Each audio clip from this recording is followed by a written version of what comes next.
All right. Ray, I haven't. The I have sound to is set a unmuted. meeting with Ray. I haven't done that yet. Okay. You probably don't Let's want to see. see this, so we're gonna move Hey, it down here. Vlad. Hi, Hello. Ashley. All right, we finally Can got I see it. the slides? Can you guys see the Okay, slides? see, yes. Well, Thank we you can't for see your them too patience, well today. There's guys. too much light. This was a third computer, but we finally got it.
myself.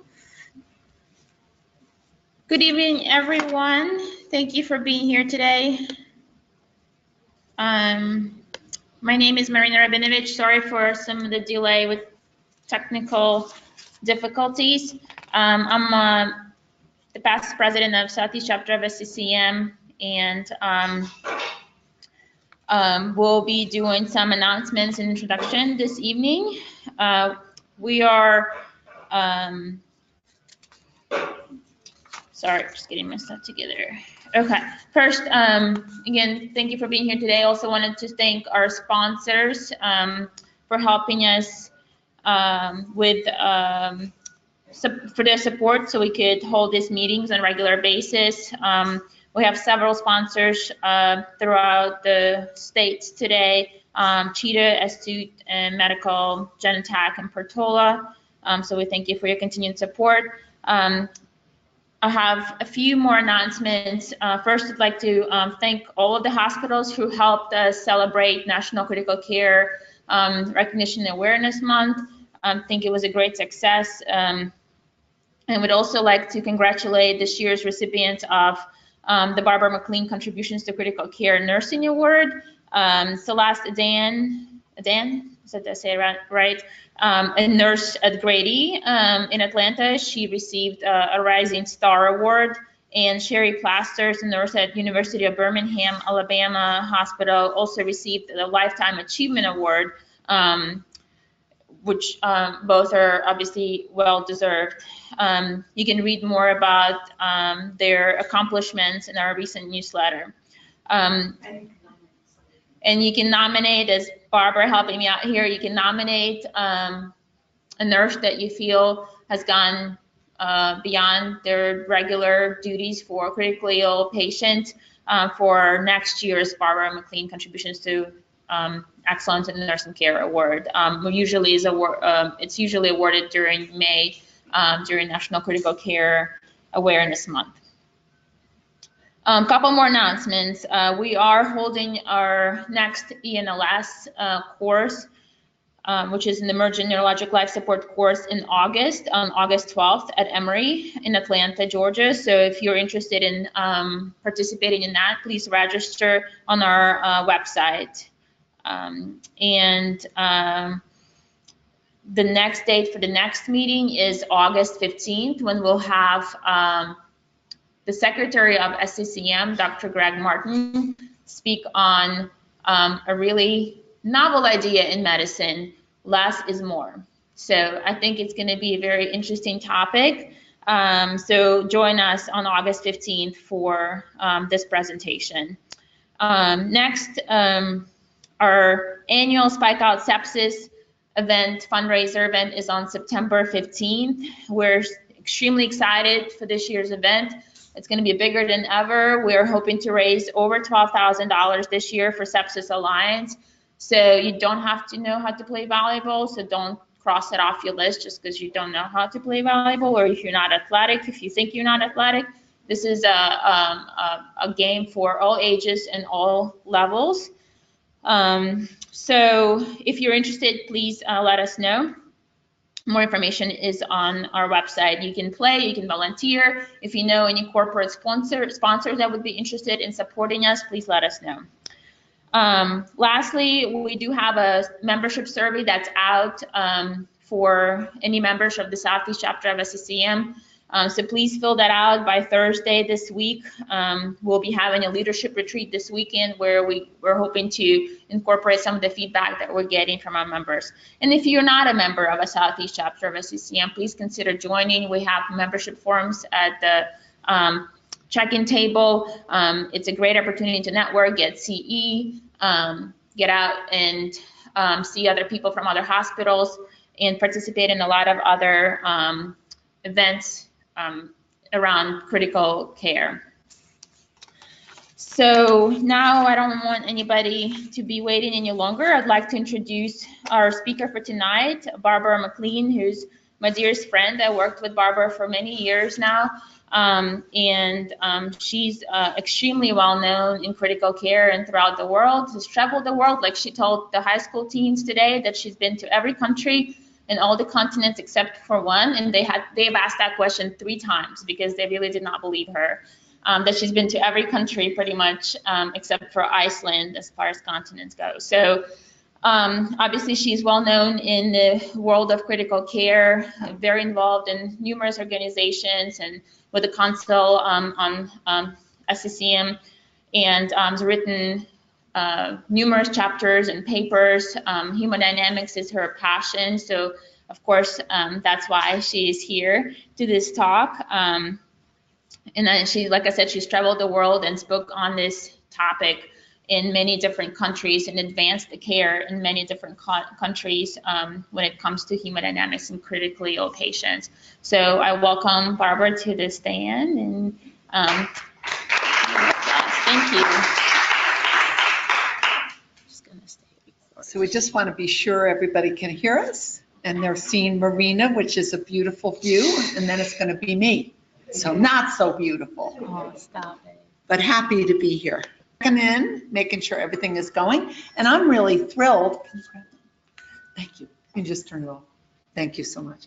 So I'm really thrilled to be here tonight. Thank you so much for coming. I know a lot of you. I work with a lot of you, so that's really wonderful, and I appreciate your support. And thank you from all the different cities who've joined into the webinar. We're really grateful that you're here, and I hope that you're going to learn something tonight. Tonight I'm going to really talk about hemodynamic platform. And the hemodynamic platform, the idea of the hemodynamic platform is tailoring a methodology to evaluate your patient no matter where they reside. And that's really important to us. So it's not, I'm married to Cheetah, I'm married to Edwards, I'm married to a PA catheter, I don't want to use anything. It's really about how do you utilize the information that's presented to you to design a platform for your patient hemodynamically. So as my friend Marina shared with you, I'm a kind of an unusual person. I'm a clinical nurse specialist here in critical care at Grady, and I go to all the different units, and I really work to assist with evolution of care, advancing practice, and particularly working with hemodynamics and talking about tissue oxygenation hemodynamics. And I have a lot of privilege because I'm able to work a lot with our excellent nurses and with our residents and our attendings, and trying to bring together a platform of hemodynamics. So having said that, I always like to start off with a quote from Peter Sapper, and that quote is, something must have happened because I am now frozen. That's okay. So the quote from Peter Sapper, I can't say it exactly, so we'll figure out how to unfreeze, and I'm just going to talk. So the quote from Peter Sapper is to remind us that critical care is a philosophy, it's not a place. That critically ill patients reside all over our hospitals. They reside in the ED, they reside on the airplane. Wherever patients find themselves, we should be able to develop a methodology and a platform to provide excellent care. So that's the idea of what we're going to consider when we talk about our hemodynamic platform. And let me see if that'll work. Okay, excellent. And just reminding ourselves, I'm a clinical person, so I want to make sure everybody knows that. I'm going to talk about how to make things clinically relevant at your bedside.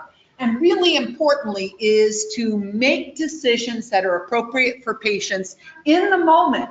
That sometimes that requires non-invasive methodologies for evaluation. Sometimes that requires that you have a pulmonary arterial catheter, you've got continuous SpO2, continuous cardiac output. So less is more, except when more is needed. So we got ourselves into a lot of trouble early on when we were monitoring patients hemodynamically because, well, I was there like in the beginning. I was with the first human being outside of a lab who received a pulmonary arterial catheter. Yes, Tyrannosaurus Rex was my first pet. I've been around a long time. And then everybody and their brother got a pulmonary artery catheter. Well, that was really inappropriate use because it was designed for specific information and specific types of patients. So what I would like to do is build this basis of a platform, a way in which we can envelope our critically ill patient and assure that we are doing the right therapy for the right ventricle, for the right problem, rather than a one-size-fits-all patients. And that's unfortunately sometimes where we are right now, is in more of a one-size-fits-all strategy.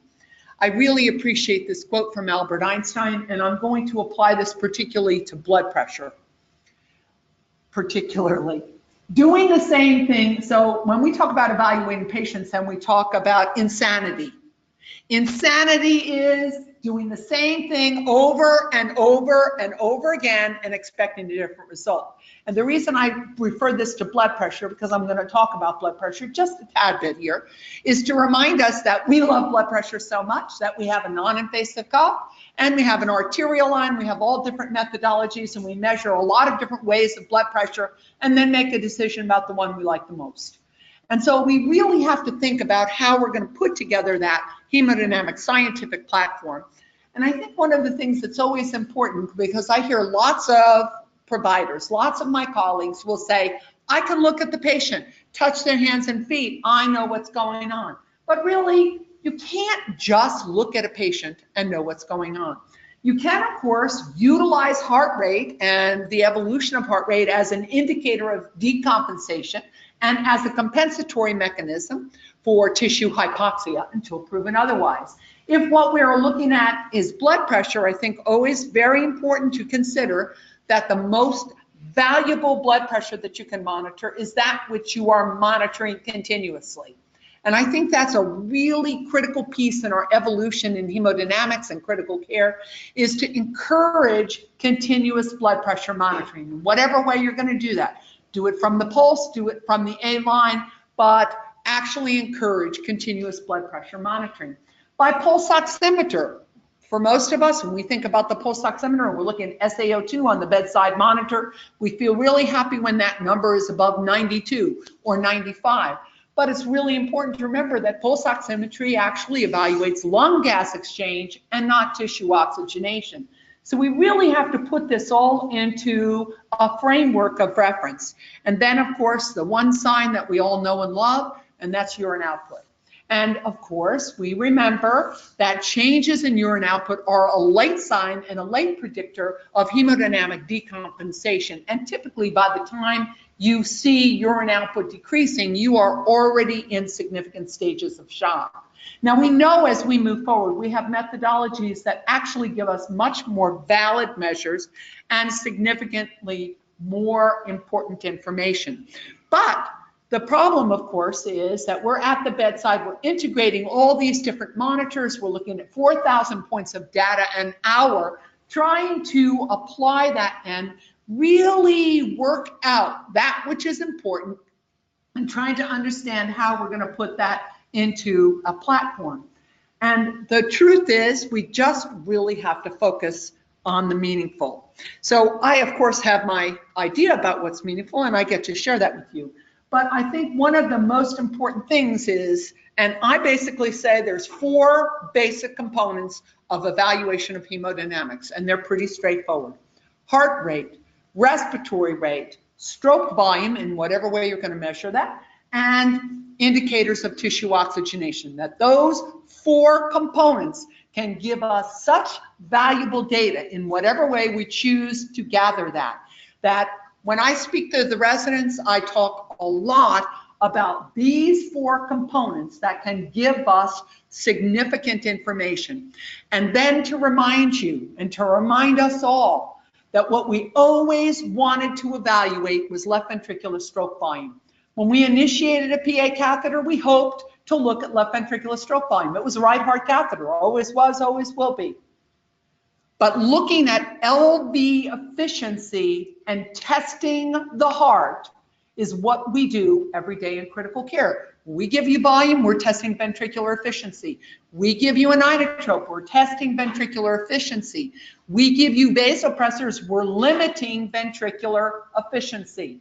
So we do all need to come together to design a platform that actually answers our questions. Should I give you volume? Should I give you an inotrope? What's the vasopressor doing? It helps us to put that into a basic framework of evaluation. So I always I'm a clinical person, so I might be very flippant, and I beg your forgiveness. But I think it's always important when we're at the bedside to try to discover what the problem is and not to just treat symptoms. And to remind ourselves that in general, blood pressure, which is volume over the change in compliance, doesn't actually significantly predict alterations in ventricular efficiency and ventricular function. So one of the things I believe is important for us as we move forward in hemodynamic monitoring is to find strategic methodologies, and there's a lot of them. There's not one, there's many. Strategic methodologies for evaluation of stroke volume, and to apply that wherever you are, in whatever area you are, in the best way that you can to try to develop your platform. So again, I'm going to remind you, what is the heart rate? What is the respiratory rate? Looking at blood pressure and pulse, because that's something we do, we're comfortable with, and we like it. What is the stroke volume? And then last, the basic 4 questions that I remind everybody at the bedside to ask when they look at a patient. If they're looking at a venous chemistry and they have a patient with a low total serum CO2 or a wide anion gap, there are 4 basic questions to ask. So in the presence of a base deficit, a decreased total serum CO2 or a wide anion gap, there are 3 important questions to start with, and then a 4th one, which I think I just left off here, so I'm so sorry. But the questions are ketosis, hyperchloremia, acute kidney injury, and lactic acidosis. Those are the 4 underlying questions that give rise to an understanding of our hemodynamic platform. And they're simple. You don't have to even have an arterial blood gas. You can look at your chemistry profile and correlate the anion gap and the total serum CO2 to actually tell you about the state of your tissues. So we just remind ourselves about heart rate, that when we see patients who are tachycardic, we're going to consider first that this is a compensation for a low stroke volume. We all remember heart rate times stroke volume is cardiac output. Whenever you see patients with an increase in heart rate, your first question is this compensatory for tissue hypoperfusion? You ask those 4 tissue questions, and you uncover what your patient's issues might be. Hypovolemia, hemorrhagic shock, cardiac failure, loss of vascular tone, which sometimes we talk about as septic shock or distributive shock. I prefer we think about it in a much bigger way, which is loss of vascular tone. And then again, we correlate that back and say tissue hypoperfusion, tissue dysmetabolism are going to be evaluated by us with our base deficit, our serum lactic acid levels, and our serum ketone levels. Respiratory rate, of course, we always consider, we love respiratory rate across the continuum. It's the #1 predictor of decompensation across the continuum. First of all, of course, we have to make sure we're actually evaluating it correctly and charting it appropriately. That's really important.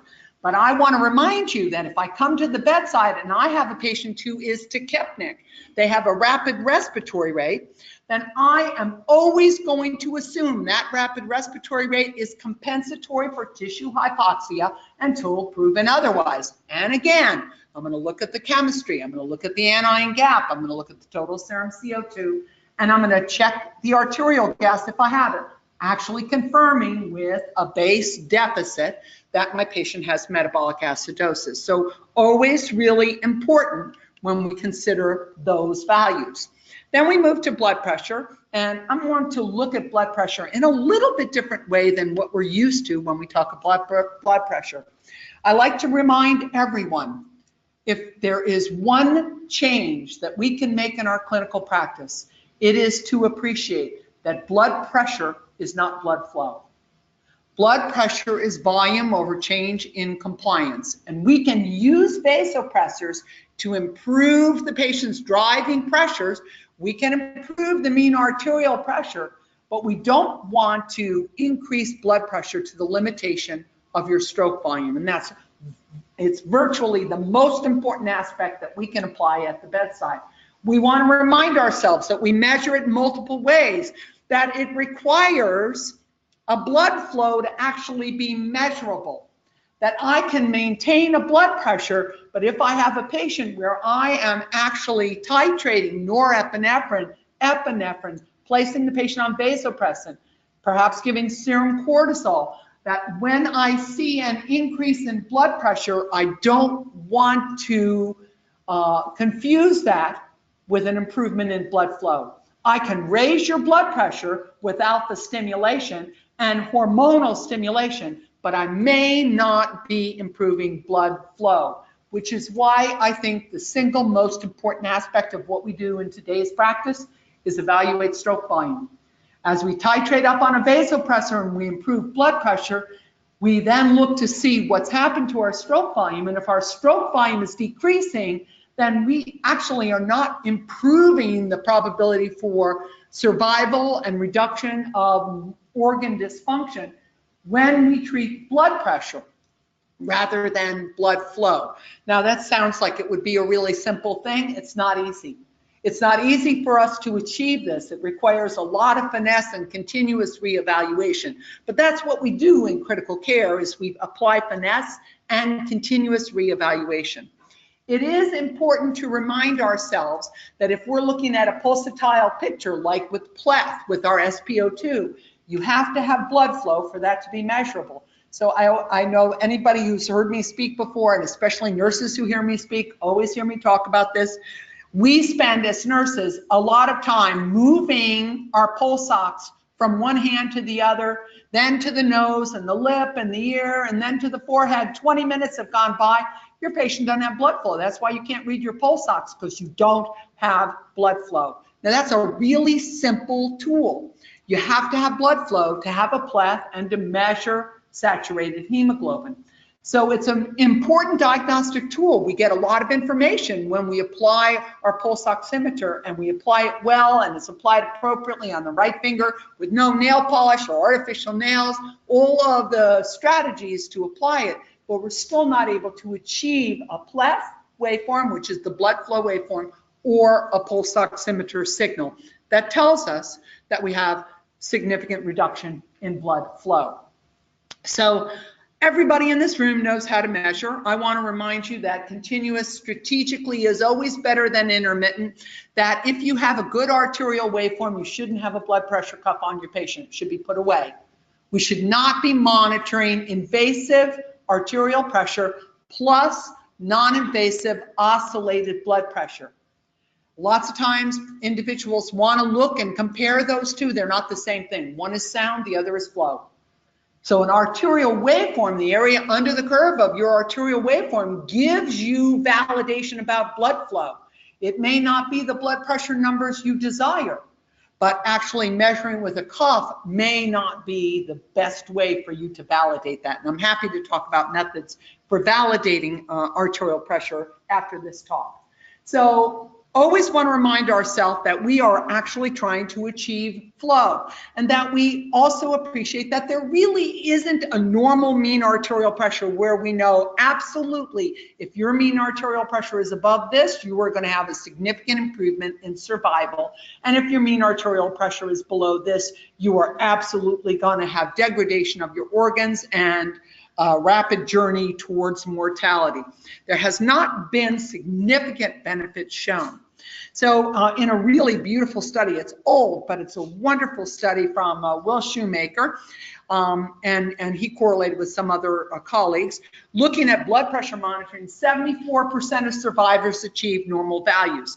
Now, Manny Rivers talks a lot about this, about patients in the emergency department who are evolving profound sepsis, are really actually in what we used to call severe sepsis, what we now call sepsis, who had normal blood pressure, but who had profound tissue hypoperfusion and tissue hypoxia. And that was measured by the remaining oxygen on the hemoglobin that returned in the venous bed, that's known as SCVO2 or SVO2, and by the wildly aggressive development of acidosis at the tissue level.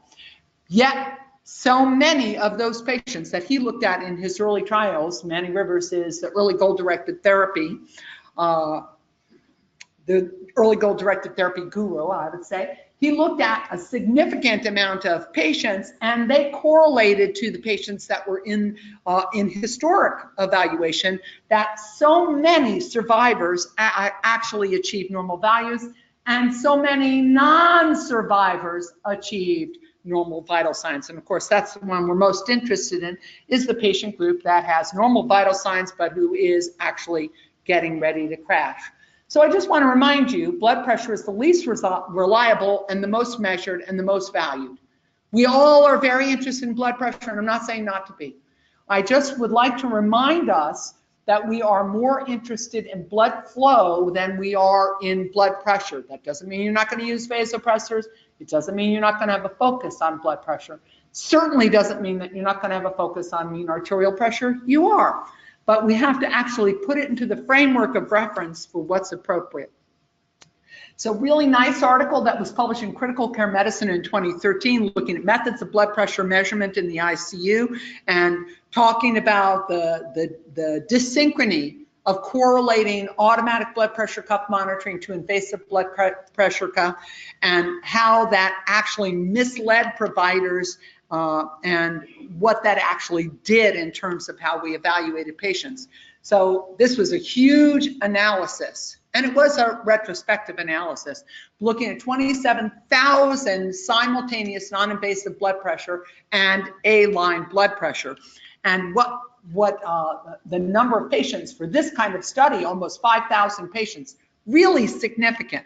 And then looking at the kind of hospital, university teaching hospital, and the biggest, most important aspect was the over-prediction of blood pressure in patients who had hypotension, and particularly hypotension plus vasopressor.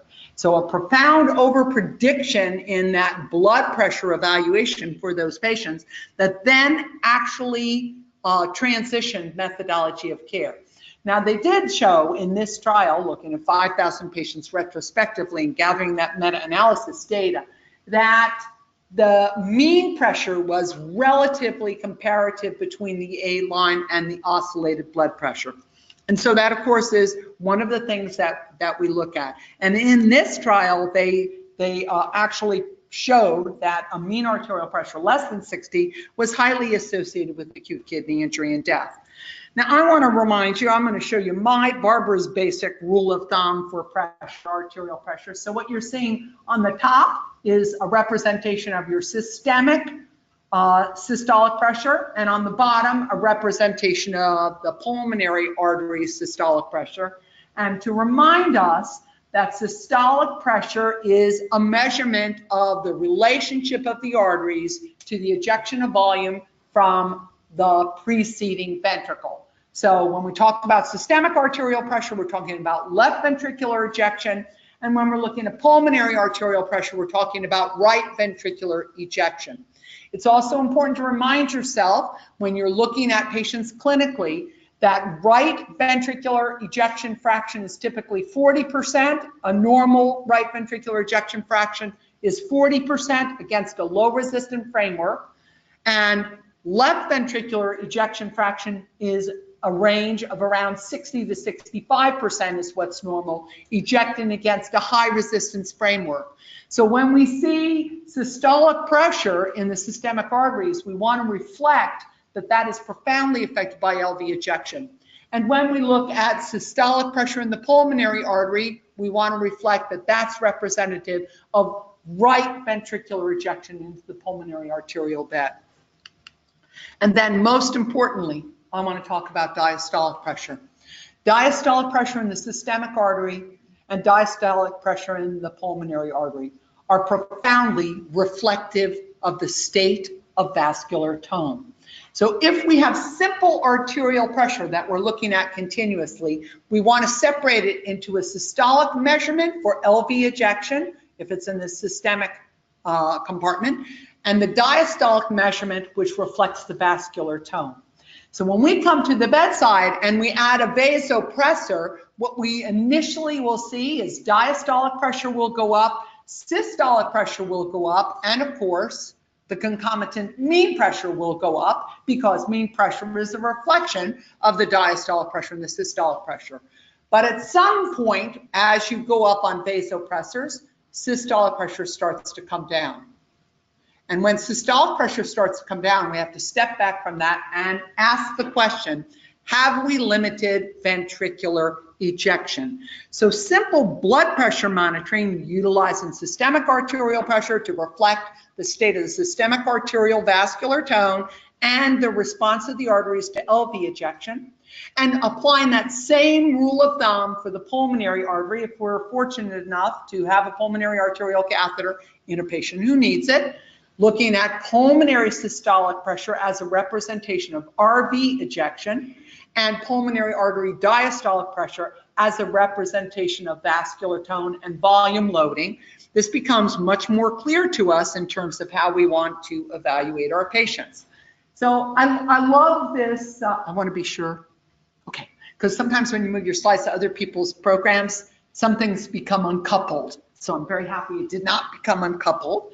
So this is just a basic framework of how we look at patients at our bedside. And so you can see here that you have a beautiful systolic arterial pressure and an adequate diastolic arterial pressure. That's in red, 117/69.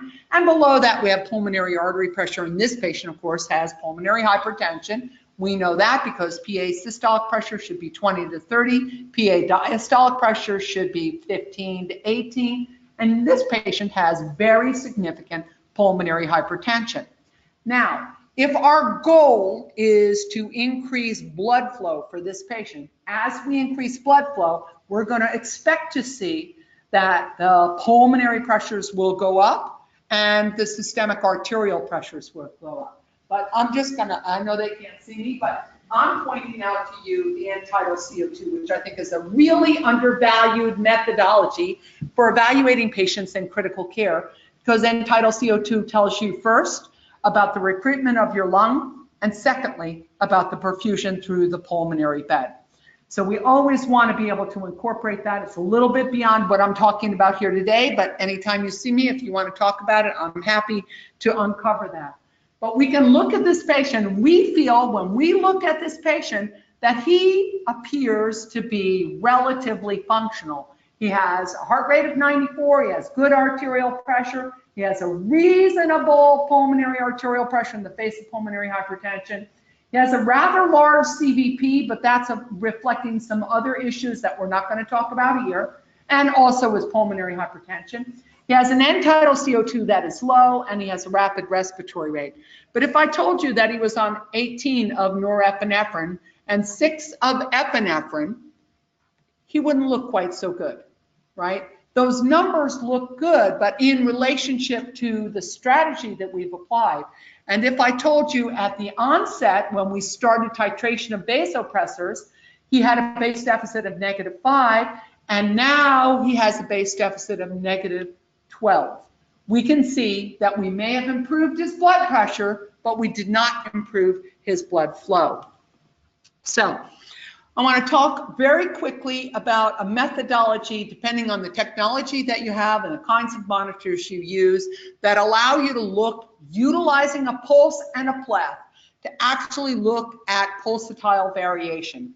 I'm going to talk a little tiny bit about pulsatile variation. I'm not going to spend much time on it, and I'm going to talk about it as it relates to Masimo technology. So if you're using, anyone out there, using Masimo technology for your pleth and your pulse ox, this is a method that you can actually integrate into your bedside monitor. For us here at Grady, we use Philips monitoring. It does have Masimo technology and it's SaO2 in the pulse ox, but what we also have embedded, algorithmically embedded in all of our monitors in critical care here, is something called perfusion index. And all you have to do is turn it on and teach people what it means. And it's a methodology for you to correlate from the pulsatile signal the indicators of perfusion. So I'm going to start off really with pulsatile variation, and I'm utilizing the work of Max Cannison, who's a critical care anesthesiologist in California now, and he really helped to develop the methodology of utilizing Maximo pulse co-oximetry to actually give information about pulsatile blood flow and evaluation. So if you just look over here on the right, don't worry too much about any of this on the left-hand side, But looking on the right-hand side of your slide, what you're actually seeing is a patient who has a pulsatile variation with their arterial pulse. This is an anesthetized patient, so that's really important. I'm completely controlling thoracic pressure changes. The patient is anesthetized. They're not breathing on their own. They're not dysynchronous with the vent.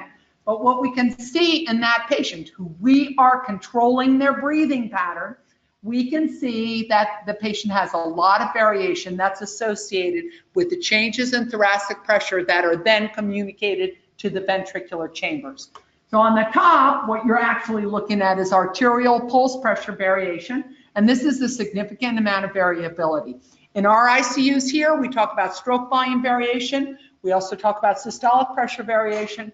But if we are using the pulsatile signal from our pleth, we're going to talk about pleth or pulsatile wave variation. And we can do that with our pulsatile wave using a perfusion index on our Philips monitor. And you can see that variability, which we will then correlate in our patient population. If we control them with ventilation and we're breathing them for at least 2 minutes with 8 mLs per kg, that's not the way we breathe patients now, but at least for 2 minutes, we can actually look at variability with a simple pulsatile signal. We can do it if we're using a bioreactance or bioimpedance. We can use it with an A-line to actually evaluate the effects of ventricular volume loading and ventricular ejection in relationship to intrathoracic pressure changes.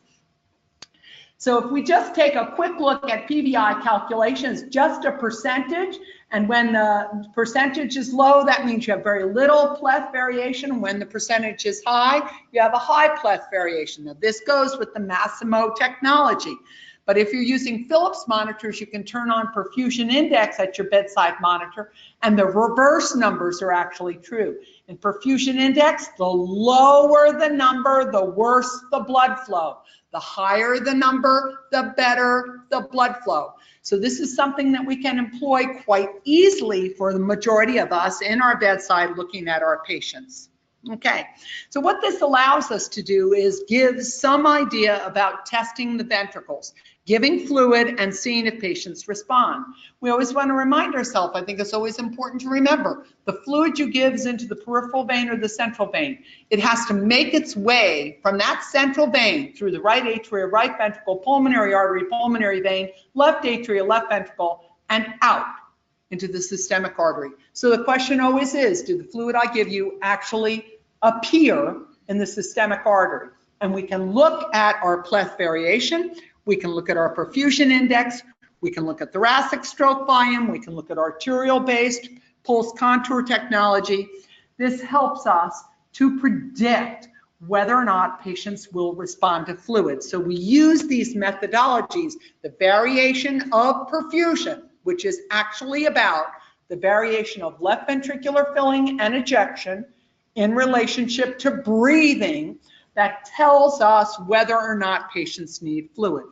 Let me make sure you appreciate something. From my point of view, this is very sophisticated. We want to make it simple. It's not simple. There are very particular criteria that you have to apply to look at systolic pressure variation, pulse pressure variation, pleth variation, stroke volume variation. There are particular ways we have to apply it, and it's relatively sophisticated. We're not using sophisticated strategies, we're just using numbers. But we want to appreciate that if we can perform in a sophisticated way, we can get a lot of information about how patients respond to fluid. And the first goal is to improve your stroke volume. So the first thing you do to improve stroke volume is you give fluid. The next thing you're going to do to improve stroke volume is you're going to consider an inotrope. When you add a vasopressor, you're promoting vasoconstriction, but that does not improve ventricular ejection. It does improve driving pressure, and you're always going to use vasopressors, always. But you must consider if you are making variation of ventricular ejection, you have limited ventricular efficiency. So we love stroke volume. I love stroke volume. I would marry stroke volume. Follow me on YouTube. I have an interview on stroke volume. I really do. It just got posted today. I didn't do the interview. Somebody interviewed me on stroke volume and base. And I love stroke volume. Stroke volume is such an integral part of what I believe is important to hemodynamics. So why do we want to look at stroke volume? Stroke volume is a primitive, simple way for us to actually correlate this to ejection fraction. Now, ejection fraction, remember, is the amount of volume ejected by the ventricle divided by the amount of volume that filled the ventricle. So it's stroke volume divided by end diastolic volume. We love ejection fraction because it tells us about ventricular efficiency. If you've got a healthy heart and I give you volume, you're going to be able to eject that volume. You're going to accept it and eject it. But as the heart decompensates, as it does if you're septic, as it does if you're in cardiac failure and you're circulating inflammatory mediators, some of which will cause myocardial depression, even though you came into the hospital with a good heart, you got a bad heart now. And what we want to do is we are always testing the ventricles. When you give volume, you're testing the ventricles. When you give inotrope, you're testing the ventricles. What you really want to see is the transitional approach to ejection fraction, but you're not doing that if you don't have a transesophageal echo or a continuous echo at the bedside. If you have those things, that's fabulous. Most of us don't have it. It's very user dependent and it can be very difficult. But we have methodologies to look at thoracic stroke volume. We have methodologies to look at arterial stroke volume. We have methodologies to look at cardiac output in the pulmonary artery. But what we want to appreciate is what we're actually treating at the bedside is stroke volume. And to focus on stroke volume as a resuscitation endpoint will really change the way we practice clinically. So we certainly know that end diastolic volume, which is the volume load in the ventricle at the end of filling, is significantly important. It's profoundly affected by intrathoracic changes and skeletal muscle pumping, and of course, total volume load. And end systolic volume, that's the end, at the end of ejection, what volume is left, is a very significant component that we factor into our Frank-Starling curve. It integrates the meaning of contractility and the meaning of afterload, which is the tension of the ventricle. We can't really measure afterload, and we can't really measure contractility, and we don't really measure preload, because preload is volume, not pressure, and we measure pressure. CVP for right heart preload, pulmonary arterial occlusion pressure, or PAD for left heart preload, but those are pressures, not volume. So the best thing that we can do is test our ventricle by giving volume. And one of the things that I talk about a lot is that stroke volume is a primitive methodology to correlate to ejection fraction. And I actually always encourage critical care providers to have graph paper in their book bag or their backpack or whatever they're bringing to work, so that they can plot a Frank-Starling curve. So I think we're ready for the Frank-Starling curve. Let me just, oh, not quite, that's okay. So we just want to remind ourselves when we talk about measurements and management of patients, what we're considering is that stroke volume is going to reflect our ejection fraction. And in a healthy adult, you can increase your stroke volume up to 40 to 60% in response to volume loading if your ventricle is actually compliant and responding the way in which you would like to see it respond. So what we want to look at is stroke volume in whatever way we're going to do that. And from that, we can do a calculation, which is stroke volume index. We can actually look at the effect of thoracic pressure changes, and that will give us stroke volume variation or systolic pressure variation. And what I want to remind you of, that if I'm doing thoracic measurement, bioimpedance or bioreactance, echocardiogram, arterial-based cardiac output measures, sorry, I hated that I said that, arterial-based stroke volume measures, what you're measuring is stroke volume. What you calculate is cardiac output. Stroke volume is what we measure when we use a cheetah device. Stroke volume is what we measure when we use FlowTrack. Stroke volume is what we measure when we use ClearSight. We're measuring stroke volume, which is actually the endpoint we've been desiring to measure for 40 years, stroke volume. So we look at stroke volume, we can calculate from that cardiac output, cardiac index, SVR, SVRI, in terms of our hemodynamic properties and their meaning. But remember, what we're thinking and what we're actually applying at the bedside is, can we actually see if the myocardium is efficient? Is it functional? And will it increase stroke volume when we apply volume load or when the tissues demand more oxygen? So a very important component of what we look at. And here is the most beautiful and wonderful Frank-Starling curve. So I want to make the Frank-Starling curve as easy as possible. Volume in should reflect volume out. That's the basic Frank-Starling curve. On the horizontal axis is your ventricular and diastolic volume. We're not looking at volume, we look at pressure. So for the majority of us, that's going to be CVP. I know everybody talks about CVP. We don't like CVP. We don't like CVP as a standalone indicator, but we're going to use CVP on the horizontal axis of our Frank-Starling curve, and we're going to use stroke volume on the vertical axis. And when I give you volume, I expect to see it in the arterial bed. I expect to see an increase in stroke volume. And we look at those integer increases as a measurement of how stretched our myocytes or cardiocytes are when we fill it with volume, and how you actually can recoil. That's the measure of ventricular efficiency. So we really appreciate this. And within physiologic limits, we know that a healthy heart can accept volume and eject it forward. I always just say it very simply. The Frank-Starling curve means what goes in must come out. What goes into the ventricle must come out. What I put into the ventricle, I'm measuring in the venous pressure measures, and I'm actually evaluating stroke volume. So for every 250 mLs of fluid, I expect to see a 10% increase in your stroke volume. Well, if your stroke volume was 35, that's only 3.5 increase when I give you 250 mLs. I might raise your CVP, but I expect that to be indicative of responsiveness in the arterial bed. So I do want to share with you what I am primarily using here is the arterial pressure and the area under the curve of the arterial pressure to actually reflect stroke volume. And I'm doing that with FlowTrack, which is connected to the arterial line, and we're doing it also with ClearSight, which is a pulsatile reference. There are many fabulous tools. Fabulous. Cheetah is fabulous. Our tools are fabulous. We've got to use them adequately and accurately to give us a reflection of the area under the curve, which actually then reflects your stroke volume.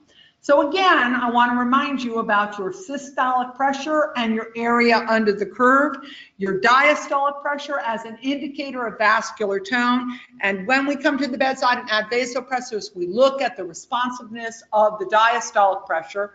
And when we give you volume and inotrope, we look at the responsiveness of the systolic pressure. And then I'm so sorry that Dr. Gelbar left, because I think this is the best and easiest tool that you can apply at the bedside. When you have an A line, which is the visual here, that's in yellow, that's unusual, it's usually in red, but I have it in yellow for a particular reason. I just press on the waveform and I change the sweep speed at my monitor. Normally we'll monitor at a 25 sweep speed, that's the amount of time between each beat, but I'm going to put this into 6.25 sweep speed. So now I'm looking at about 65 seconds of data in compressed framework, and I can correlate the variation of my arterial pressure to my thoracic pressure changes. This is simple. If I have an A line, I just press my waveform and put it in 6.25 sweep speed, and I can actually evaluate the effect of breathing on the volume load to the ventricle. This is easy. It allows me to make a decision if I need to move a step further in my platform to monitor my patient hemodynamically. Okay, so we think about variability. We talked about pulsatile variability and pleth variability. We look at systolic pressure variability. We look at stroke volume variability, and that's just the variability that occurs when we've controlled breathing and we're seeing pressure changes in the thoracic cage that affect ventricular volume load and ventricular ejection. So the FS up here, I was trying to be clever. The compensatory FS response, which is the Frank-Starling response. So what we always want to consider is we can look at data about cardiac output, but when we have patients who are tachycardic, they'll have a normal cardiac output. But what you really care about is stroke volume. Now, normal stroke volume is easy to remember. Normal stroke volume is the same as normal heart rate, 60 to 100. So we can look at this patient, normal cardiac output is 4 to 8 liters a minute. This patient has a normal cardiac output, but he has it at the expense of profound tachycardia and his stroke volume is low. So this is a patient that we would test by giving volume and that we might consider, if necessary, inotrope. And then, of course, if he's hypotensive, we will drive up his mean arterial pressure with vasopressors. But I want to remind you that a functional myocardium will increase stroke volume, A, as a compensatory response to tissue demand for oxygen, and B, when you give volume. So when you're building your hemodynamic platform, part of what you look at is responsiveness of ventricular function to volume resuscitation. Lots of different measures for stroke volume. I always like to remind you that looking at stroke volume is the only way that you can assure that you are actually loading the arteries with volume. You're giving volume into the vein, and there's a lot of process between where you administered it and actually exiting into the systemic arterial bed. So we can't really utilize blood pressure to tell us that. We actually have to consider looking at methodologies for monitoring stroke volume. So again, simple drawing, volume in should equal volume out. Volume in is the filling pressure, and that's how we measure it at the bedside. And volume out is the stroke volume, the systolic pressure, the difference between systole and diastole, pulse pressure, and your pleth and other waveforms that reflect that. So we have to have a method, hemodynamically, have to have a method to measure stroke volume as objectively as possible. That is what we have always been trying to improve hemodynamically. We used a right heart catheter, the pulmonary artery catheter, to try to reflect what the left heart was doing, and it didn't work. And it didn't work because it was the wrong choice for the right reason. But now we have methodologies to look at thoracic stroke volume, to look at distal stroke volume, to look at blood flow dynamics, and make good decisions about therapeutic interventions as they affect our stroke volume. So reminding ourselves that the most important component of pressure is compliance. That a compliant chamber, compliant artery, a compliant vein, a compliant ventricle, a compliant cerebral vault, a compliant bladder, any place you want to measure pressure, if that chamber is compliant, you can put a lot of volume in there without a significant increase in pressure. But when the chamber is non-compliant, small amounts of volume will yield a very high pressure. That's what we do to the arteries. We make them non-compliant so the pressure goes up. That's what happens to our ventricles in tachycardia with positive pressure breathing. We make our ventricles non-compliant so the filling pressure, the venous pressure, goes up. What we want to focus on is arterial volume. And I'm here to share with you that I think the best way for us to do that overall is to utilize stroke volume. Test the ventricle with volume, test the ventricle with inotrope, assure that what you put in came out and that it answers the cellular call for oxygen. So I think it's very important for us to appreciate that what we always want to do is have a platform. And I want to be respectful of your time because I could talk for like 3 or 4 hours, but people have to go back to work and some folks have been here all day and need to go home. I just want to remind you about a successful platform. A successful platform actually evaluates the testing of your ventricle in response to volume loading. Okay, so for everybody else, I'm on slide 95, put in 95 and enter. And evaluating the effectiveness of the blood flow is about looking at distal tissues and the presence or absence of metabolic acidosis, which is a major component of your hemodynamic platform. And then, very importantly, and something we'll say for another time, differentiating right heart dynamics from left heart dynamics and appreciating that when you have right heart dysfunction, you've had an inferior MI, you have infraposterior MI, you have right ventricular infarct, or you have high levels of PEEP or positive pressure that you're administering, we have secondary right heart failure. And in right heart failure, you need a PA catheter. Even though you've agreed it's not beneficial, you might not be doing it in your clinical practice, there is a significant place for a pulmonary artery catheter, and that is when you want to measure right heart function. PA catheter is a right heart catheter. Thoracic stroke volume, arterial pulse pressure, arterial pulsatile quality, that measures left ventricular ejection. They are not the same thing. They never were. And in our platform, we want to look at heart rate, respiratory rate, stroke volume, and indicators of tissue acidosis, gathering what those strategies are together to build a nice platform to help you evaluate the responsiveness of your patient and whether or not their tissues are adequately oxygenated. So I want to say thank you, and I'm very happy to answer any questions. I know I talk really fast, and I had a lot more that I wanted to share with you, but we'll have it for another time, I hope. And I thank you everyone for paying attention and being with us tonight. So I don't know if anybody's asking questions on here, so I might need Marina to come and take a look at it, but are there any questions from the group? Oh, no. Your head's exploding, Liam? Is it exploding? Yeah. Oh, okay, good. That's good. Yes, Becca. I will load that up on my website, and the society will also send them out. So they'll send out all the PDFs. In case anybody else has questions, yes, Marina? Okay. Oh, she's got it on her phone. Any other questions? What are you doing at your bedsides right now to monitor hemodynamics? What are you guys, where are you from? And what do you use at your bedside to evaluate ventricular efficiency? Because I think that's the best term for us to use, ventricular efficiency. We try to correlate our, if we use the chloride or oximeter, cut in our artery. If like the waveform is not good, or if they're kind of starting to go downhill, we want to make sure it's going.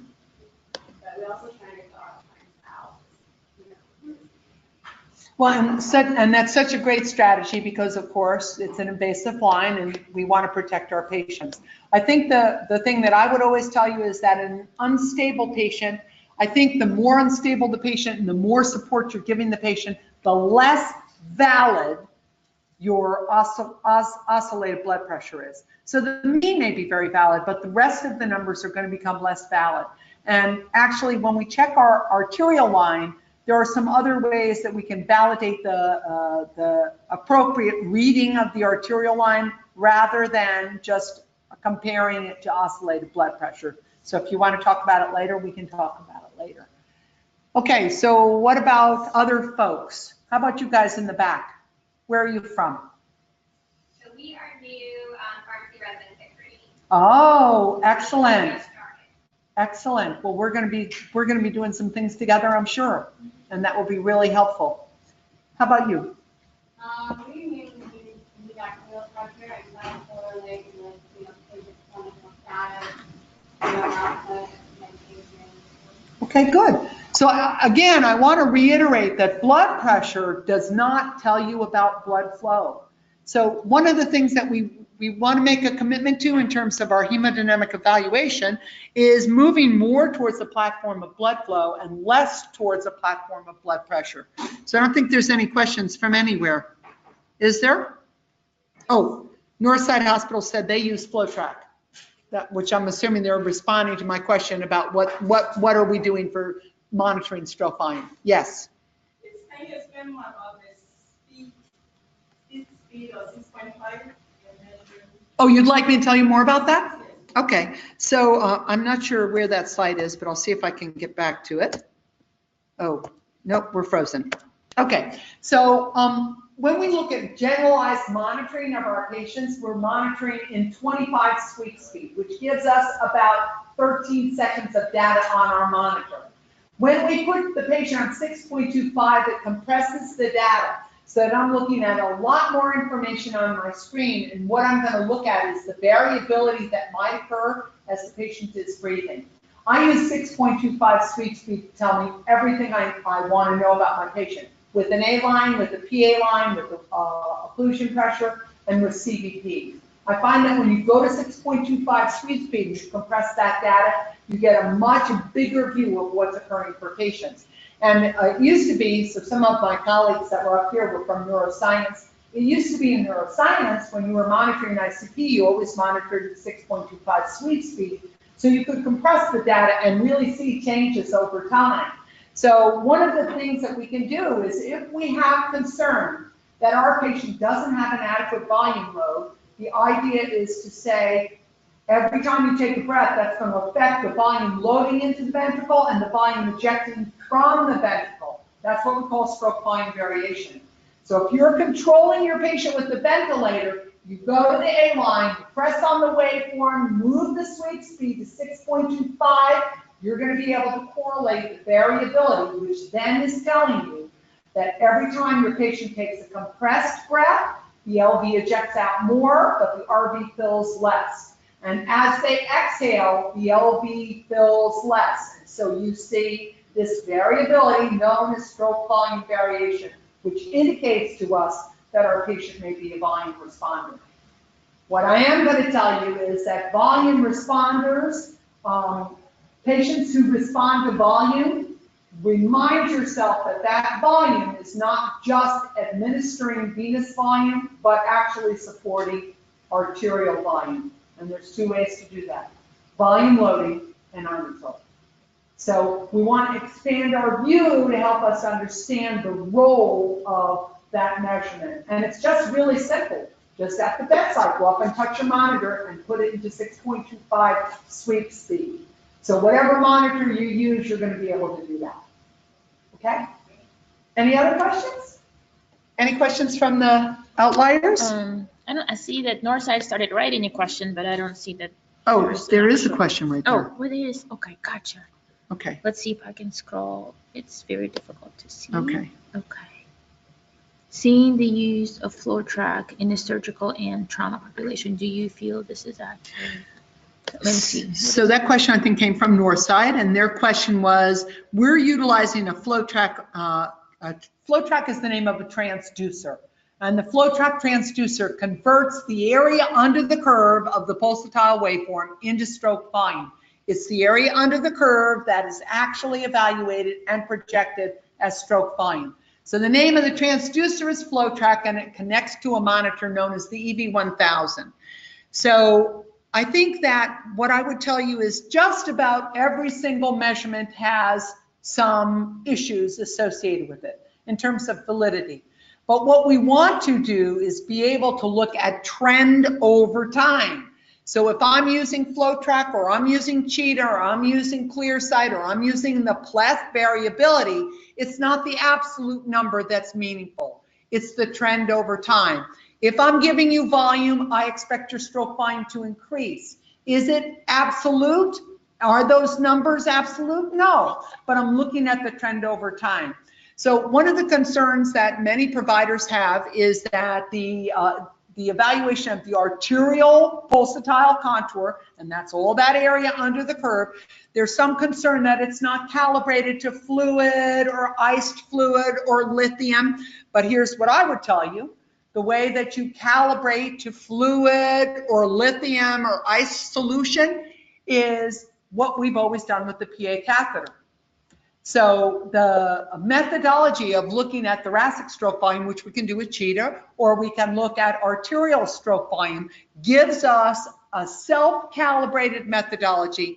And I think as long as you have a good arterial waveform, it is an accurate way for you to track and trend your patient's stroke volume. Is it absolute? No. The best thing we can do is an echocardiogram. That's always going to be the gold standard. It always was. PA catheter was never the gold standard. It's always been echocardiogram. So when in doubt, get an echo. Okay, next question. Is the cardiac population appropriate for using flow track to monitor cardiac output and stroke volume in the cardiac patient, like acute MI or heart failure? So as long as you are not using any kind of ventricular assist device, so if you have a VAD, you have Impella, you have a balloon pump, you cannot use arterial-based cardiac output monitoring to actually track and trend what the patient is doing, because there's alterations in the area under the curve. But actually, looking at arterial-based pulse contour technology was actually originally developed to evaluate patients with cardiac failure. And as we move forward into strategic methodologies that are non-invasive, I think that's going to change significantly how we monitor and manage patients with heart failure. So again, we can all think about a patient with heart failure. You would come to their bedside and you say, I'm looking at cap refill, I'm looking at the temperature of the extremities, I'm looking at pulses, all of which are poor. So now if I take a look at their arterial waveform, I'm going to see the waveform itself as being significantly dampened because there's going to be less difference in the diastolic pressure and the systolic pressure because I have a poor myocardial effort. So again, I wouldn't hang my hat on an absolute number. I'd hang my hat on the trend of information.